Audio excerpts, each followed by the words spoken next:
So the battery on my UTV Power Sport machine went out, and so I went with a replacement. And this is the exact replacement for what I had that came with the device.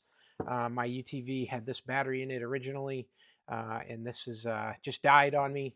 It's been in use for about 4 years, so I really wanted to go with the same exact battery that came with the machine. It's a Kawasaki Mule. These batteries here, when they ship to you, they're not going to be very heavy because they ship dry. So there's no acid in this at all at this point. And they're going to come in a box, looks like this here. Talks about being a Power Sports specialty battery. It's got the size and amperage, amp hours, 12 volts, 14 amp hours. These are 190 cold cranking amps.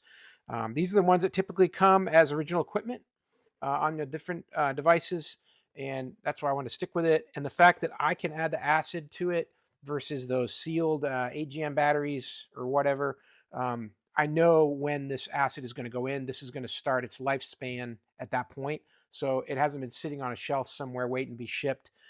These can be stored for a long time. In a dry scenario like this, it won't affect it at all. When you do get it, they do give you some instructions here. It says to remove and discard this little pull tube here on the side. And that right there will release a little bit of pressure, a little air pressure that was stored in there. I think this is just to keep moisture out. Comes with a tube here. This is a venting tube that you're going to want to connect up and then drop that down somewhere below your UTV so that it can just vent out. If it has any, as it gets hot, it might have some pressure. It needs to breathe a little bit. So I'm going to go ahead and take this off as well.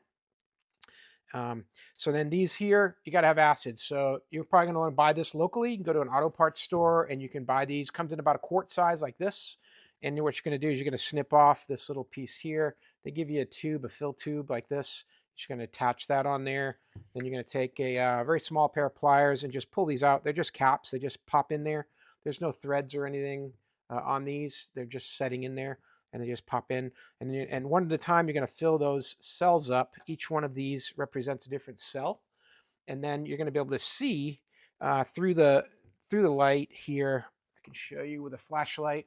You can see each cell there, and then do the upper and lower line. Bring the acid up to get somewhere in between the upper and lower levels. Very easy to do with a flashlight like that. And then as you fill each one of them up, you're going to want to let it settle a little bit. Just make sure that they're all at a good level. Put the caps back on, and then let that sit for a little bit and settle in. And then give it a base charge, and then put it into your unit. So hey, I hope that helps to learn a little bit more about this Yuasa Power Sports battery.